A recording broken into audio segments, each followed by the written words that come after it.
What can we say about our next guest other than she helped put MMA on the map? Yes, she did. She was the sport's most dominant figure. Glad said, yes, she did. Her name is Ronda Rousey. She's an Olympic medalist in judo who had a record-setting MMA run from 2011 to 2016. So now, after nearly a decade away from the sport, she's set to take on another professional fighting trailblazer. She's a badass, too, Gina Carano. The historic bout is all set. Look at these two. To air globally, Wow. it's the first ever live MMA fight on Netflix. Rhonda, I get scared just looking at the picture. Two of them walking together. So you've been gone, as the kids say, for a minute, and you wanted to come back now. Why? Oh, man. I mean, there was kind of like a cascade of things that led to it.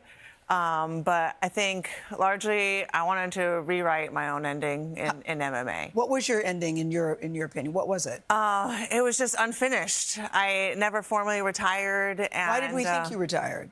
Well, Dana said I retired. And Dana I hadn't fought. Dana White, but yeah, you hadn't. And I hadn't fought in like 10 years. And so, but I think I needed everybody to kind of give up on me coming back before I knew I was coming back just for me. Really? You're coming back just for you? Okay, what do you want to accomplish? Other than winning, what do you want to accomplish other than a victory? If you're coming back for you. I think I want to be able to change all my prior negative associations that I had in MMA. I think everything just kind of got convoluted, and it became about so many other things. And I had like the world, I feel like, on my shoulders, and it wasn't like it.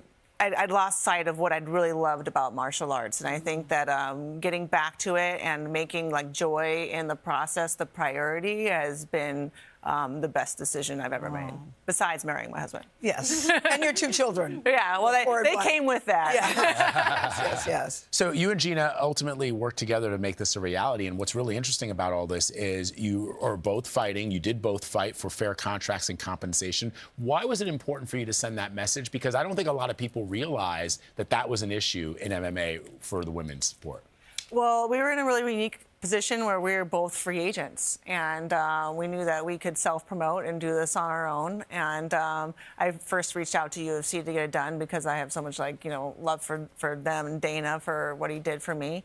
But he's not really in charge anymore. Now this guy Hunter Campbell is running things, and he was really trying to like sabotage the deal and get me to fight other people and misrepresenting Gina and saying that she wasn't serious and she wasn't going to make the weight and stuff like that. And so I talked to Gina and I was like, listen, I think we should go and do this on our own. And she said, you know what? I'm going to trust you. I'm going to follow your lead. And Were you and Gina friends? Not really. I mean, we had mutual respect, but we only like met once, like years ago.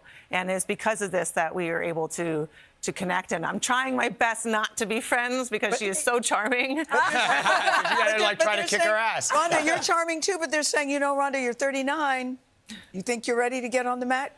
39 is not old. Yeah, but I never hear John Jones' age being brought up as a disqualifying factor. It's not like my ovaries are fighting. Right. You know what I mean?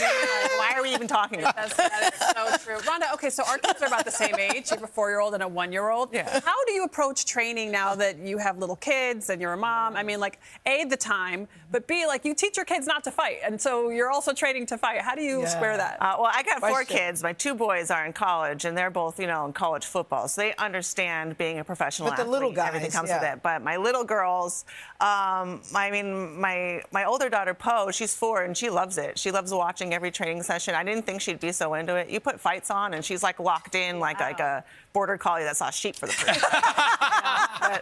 And my 1-year-old, she just loves crawling on the mat and stuff like that. But I don't think they really understand that. They're not going to until they get older. Yes, I love the line about my ovaries aren't fighting. Your my ovaries will fighting. be there, but they're not fighting. That's right. But you and the legendary Gina Carano are fighting, and we can't wait for it. We're so happy to have you here. Wishing you all the luck in the world. This is so exciting. Ronda Rousey, you're amazing. You can see Ronda take on Gina Carano live on Netflix. That happens on May 16th at 9 p.m. Eastern.